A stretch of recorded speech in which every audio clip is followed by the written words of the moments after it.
ئەوەی پێمان بکرێ بۆ یارمەتیدانی ئێوە دەیکەین.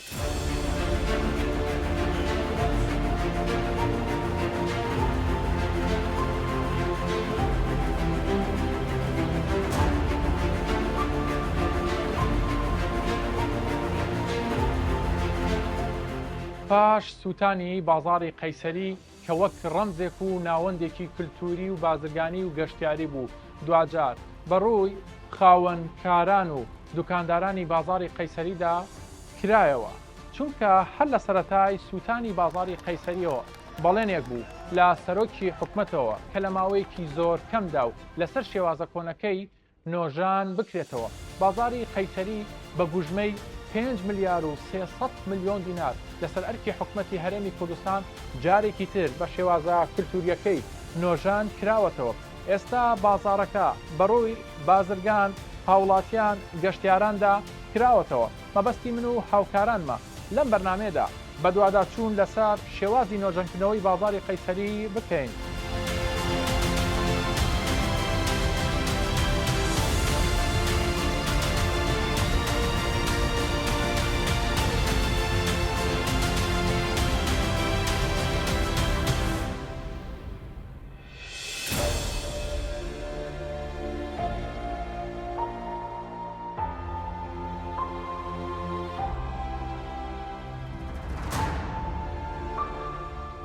بازاڕی قەیسەری هەولێر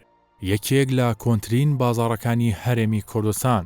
هاوکات ناوەندێکی گرنگی بازرگانی و کللتوری و گەشتیاریە. بازاڕەکە 4,000 دوکان و کۆگا لە خۆ دەگرێ و لە ناوجەرگەی شاری هەولێر هەڵکەوتووە. شەوی 5 ساڵی 2024 ئاگر لە بازاڕی قەیسەری هەولێر کەوتەوە. دوای 3 کاتژمێر ئاگرەکە کۆنتڕۆڵ کرا. 227 دوکان و 7 کۆگای بازاڕەکە سووتان. لە دوای ڕووداوەکە سەرۆکی حکومەت سەردانی بازاڕەکەی کردو لایەنە پەیوەندیدارەکانی ڕاستپار بۆ زوو نۆژەنکردنەوەی بازاڕەکە و قەرەبووکردنەوەی زیان لێکەوتوەکان. پاش چەند مانگێک لە کارکردن و نۆژەنکردنەوەی بازاڕەکە ئێستا لەسەر شێوازە کۆنەکەی خۆی بەڕووی خاوەنکاران و هاوڵاتیاندا کراوەتەوە.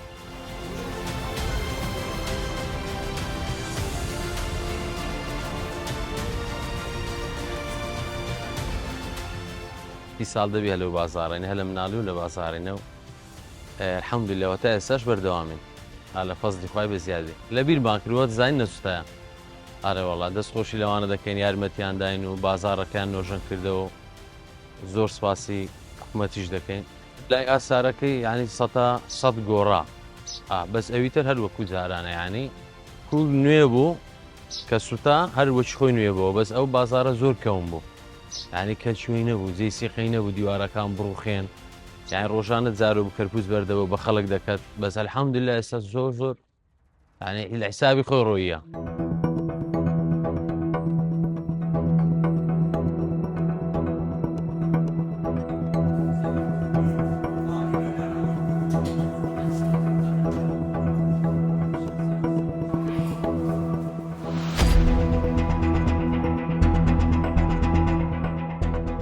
باش نوێژەکردنەوە زۆر خەرکەی زۆر گەشتیا زۆر سەردانیمە دەکا کە زۆر قەیسەری کە نوێ بووە کە تعمیر کراوە بە شێوەی زۆر بە جوانی تعمیر کراوە لەسەر شێوەی خۆی قەدیمی خۆی. ئەمە بەڕاستی گەشتارشی زۆر سەردارمانەکە بەو وەزعی کە ئێستا کە دەبینن کە زۆر بە جوانی شێوەی زۆر جوانیش دەرچووە. ئەمە دەستخۆشی لە حکوومەتی هەرێمی کوردستان دەکەین، زۆر سوپاسی دەکەین کە بەو نوێژەکردنەوەی قەیسەری هەولێرێ ئەمە زۆر سوپاس دەکەین. بەڕاستی قەیسەری بۆ قەیسەر پێشتر جەمەلۆم بوو، یعنی بە سەرما و بە گەرما زۆر تاسیێک، بەس بەڕاستی ئێستا قەیسەری هەولێرە، ئەوە قەیسەری هەولێرە.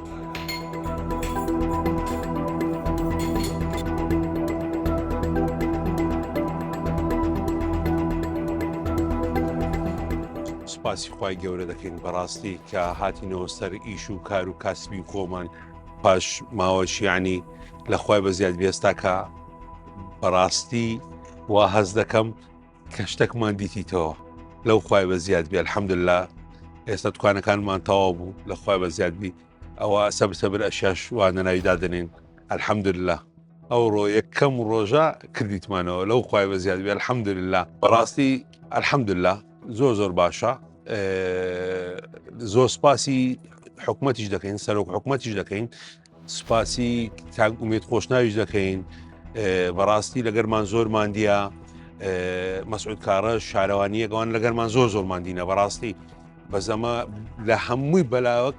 بەڕاستی سەرۆک حکومەت کە کاک مەسرور سەردانی ناو قەیسەری کرد یعنی وا هەستی کرد کە توانەکەی خۆی سوتایە وا هەستی کرد یعنی بەڕاستی لە بۆ ما زۆر باش بوو کاتە ناو قەیسەری یارمەتێکمانیدا الحەمدولله نە ڕۆژانە بە چەند کەستەک دێتن بەس ڕسمی لەگەر قەیسەرەکەی دەگریتن ئەوە زۆر مهم بوو بەڕاستی ئێستاش توان لەناو قەیسەری پێشتر سعری چەند ئێستا زیادیشی کردێ سعرەکە ئێستا لەوانەیە دوو دەفتەری هاتە سەرێ هەرتوانە لەبەرەوەی شتێکی زۆر جوان بووە بەڕاستی.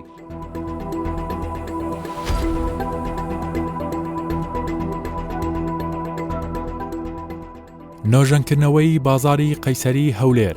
بودجەی تەرخانکراو 5 ملیار و 300 میلیۆن دینار قەرەبووی دوکانداران لە نێوان 5 بۆ 10 میلیۆن دینار لێخۆشبوون لە باج ساڵی 2023 بەڕێژەی 150 ساڵی 2024 بەڕێژەی 100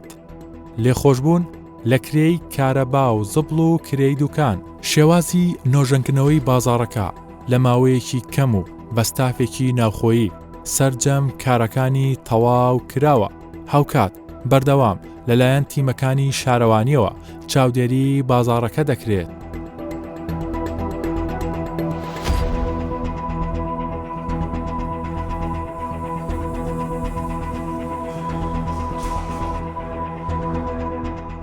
ئێستا دەبینین قۆناغەکانی نۆژەنکردنەوەی بازاری قەیسەری کۆتایی هاتووە خەریکە بازارەکە ئاسایی دەبێتەوە دوکانەکان ڕادستی خاوەنەکانیان کراوەتەوە دەمێ بزانم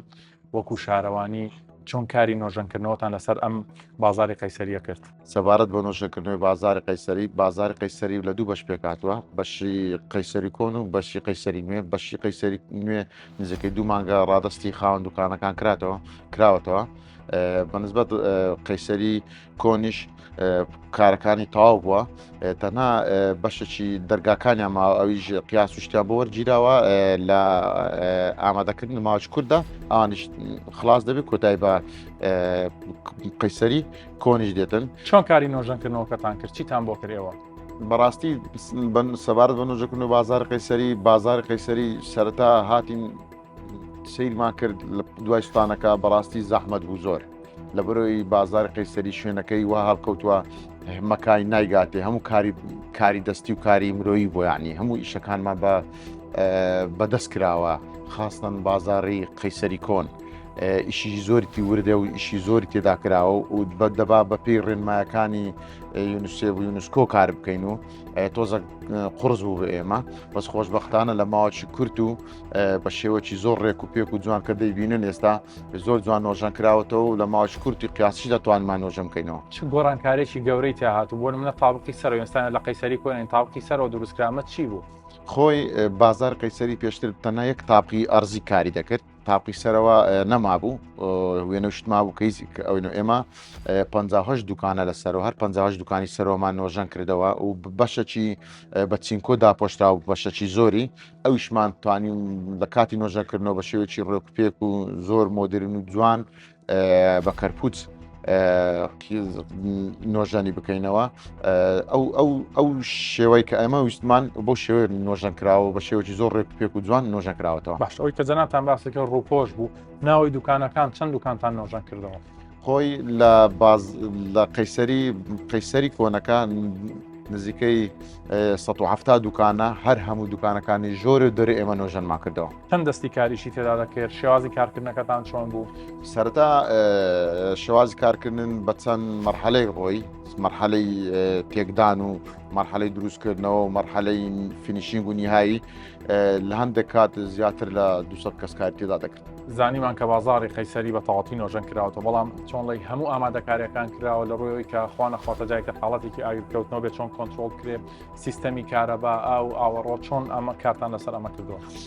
سەبارەت بە سیستەمی ئاگرکوژێنەوە سیستەمی ئاوەڕۆژ نوێنەرانی بەرەبەراتی بەرگری شارستانی و نوێنەرانی بەرەبەراتی ئاوی ئامادە بوونا دەتوانم برێم سیستەمێکی زۆر ڕێکوپێکی ئاگرکوژێنەوە بۆ بازاری قەیسەری هەم کەونەکە و هەم نوێەکە دانراوە دەتوانم بڵێم بۆ هەموو شوێنەکان سیستەم بەرگری ئاگرکوژێنەوە بۆ دانراوە.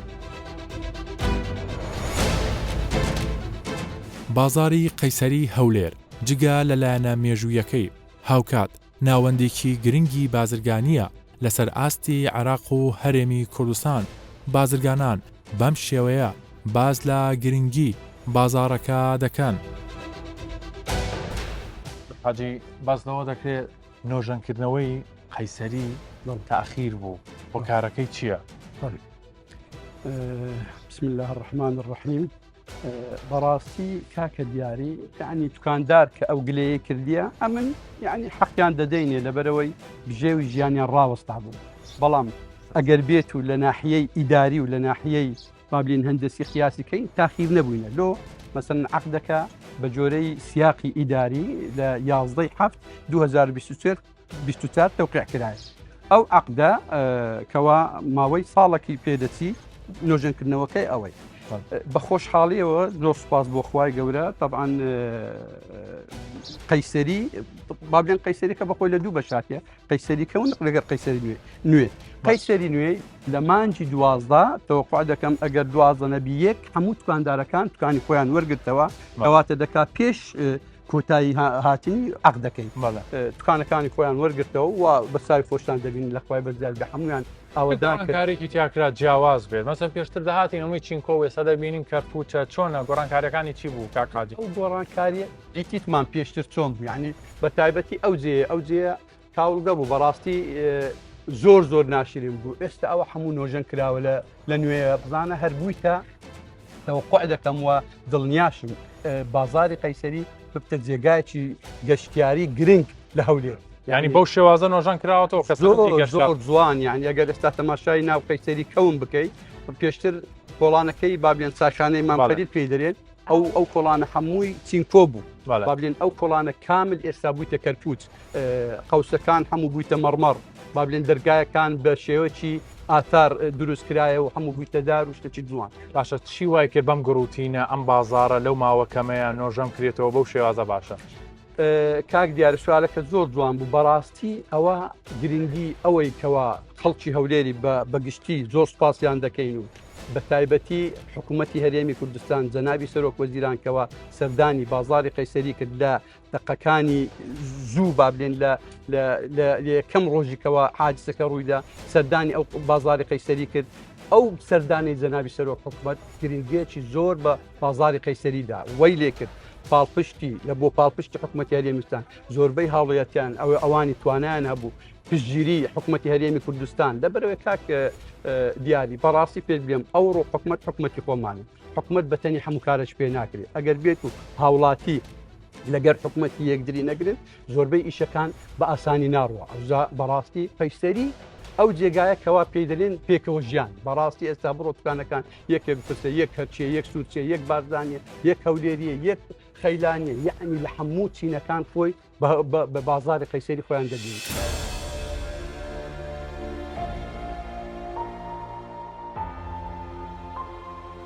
پێوانمان دەهات لە دەرێت دەبابینە کەباب یاسین و کەباب نەزانین حکوومەت پێوانی دەهات دەبا بێتە ئەو شارێ ئەو قەیسەری ببینی بەداخۆ لەیان تێکدا إن شاء الله تعالى إن شاء الله مستعد ئێمە لە ماوەکانی ڕابردووە لەگەڵ بەڕێستانە ینی ئەو کاتێکا قەیسەری سوتاوهاتین لە هەمان شوێنە ئەمانە سوتاوە ئێستامانە نۆژەن کراوە تۆ دەمێ بپرسم ئەین چه هەستێک بۆ تۆ هەیە کە مەسەلەن وەکو بازرگانێک لە منداڵیەوە لەم بازاڕەیە ئێستا دەبینی و نۆژەن کراوەتەوە بۆ شێوازە بەو خوا کاک دیاری ئەو هەستە بەسی خۆم نییە هەستی هەموو توکاندارەکانە یعنی ئەمە کە دێنە ئێرە بەڕاستی ئەو ڕۆ جەنابشت ئەو ڕۆ دەموسای من دەبینی و زارانیش یعنی بە فرسەتی دەزانم کەوا زۆر سپاسی کەناڵ بیستاری بکەین لە کەم ڕۆژی لەگەرمان بووە تاکو و گەیشتنە ئەو مەرحەلێکەوە ئێستا ئەو ئاوادانی دەبینەوە ئەو خەڵکە هاتو چوودەکە ئەو توکانانە هەموو ئاوادان بوویتەوە ئەو هەموو خۆشحالی هەموو لایەکی وەڵ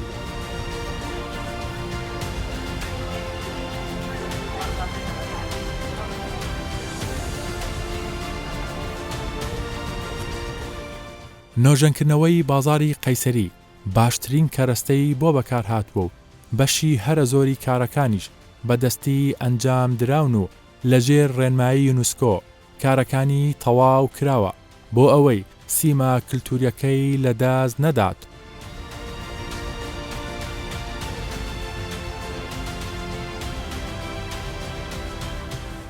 کاک سەنگەر بەڕێستان وەکو ئەندازیارێکی سەرپەرشتیاری قەیسەری کۆنیانی دەمەوێت بزانم لە ڕووی ئەندازیاریەوە چۆن کارتان لەسەر کرد. بە حکمی ئەوەی ئەو بەشەی قەیسەری بە بەشی ئاسار ناسراوە ئەمە هەوڵمانداوە ڕێک ینی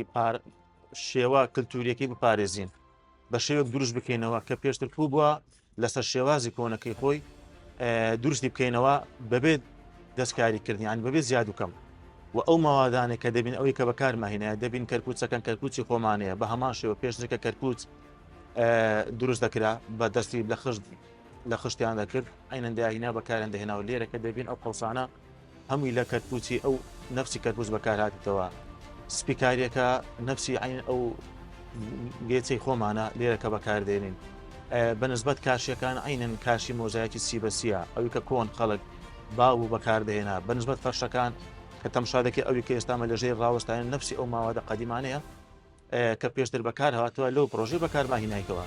یعنی کەواتە ئەمە شێوازە کولتوریەکەمان بە تەواوی 100% پاراستیە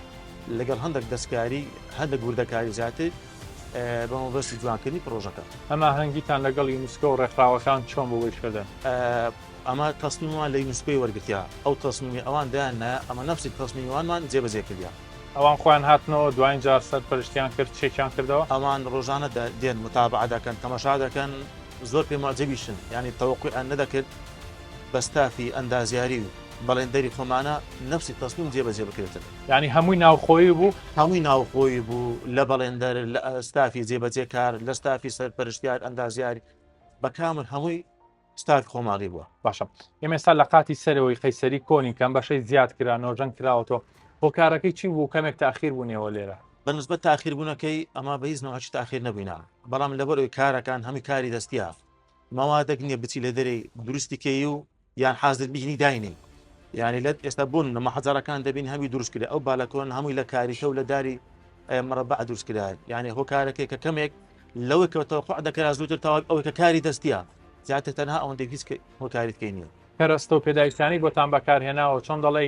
دڵنیاییە ینی ماوادی باشن بە کوالیتی بەرزن؟ ئەمە دەتوانم دڵنیایی بدەم لەو ماوادانەکە هەیە بەلایکەم ئەو قەیسەریە کۆنە ئەمری 100 سال درێژ کراوە بۆ نۆژەنکردنەوەی بەبێ هیچ دوودڵێک دەتوانین بەکاری بهێنەوە. باشە سەقفی قەیسەری کۆن زۆر ئەوە بوو زۆر مشکیلە بوو چی بوو کێشەکەی؟ کێشەکەی لەبەرەوەی کۆن دروست کرا بوو درزەکی گەورەیەک تێکەت بووێ بەڕاستی وە زبرەی زۆر و ئەنقازێکی زۆر بە خلالی ئەو فترە زەمەنی زۆرەی لەسەر کۆ بووەوە ئەو بۆ خەتەراتێکی لەسەر دروست بوو ئەمە ئەو بارە قورسەکە لەسەری بوو نەمان هێشت هەڵماگەر هەمومان خایۆن کردەوە بە شێوازەکی ئەندازیاری ئەمە ئەو قەوسانەمان تەقویە کردیا لە دیوی ژۆرە و لەسەرەوە. ئێستا هیچ کێشەیەک نەماوە هەمووی تەواوەتی ئامادەکرا هەمووی ئامادەکراوە هیچ کێشەک نەما دوکاندارەکان دەتوانن دەست بەکاری خۆیان بکەنەوە و قیاساتی ڕەفە و مێژوشتەکان لۆ دوکانەکان بەڕاداندەن و ناودانێت.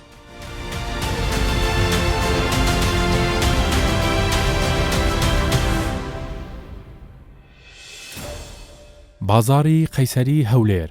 لە سەردەمی ئیمپراتۆرێتی عوسمانی دروست کراوە مێژووی دروستکردنی بازارەکە 200 ساڵ پێش ئێستایە ڕوبەرەکەی 50,000 مەتر چوارگۆشەیە لەسەر شێوازی پیتی لاتینی بازارەکە دروست کراوە بازارەکە 4,000 دوکان و کۆگا لەخۆ دەگرێت.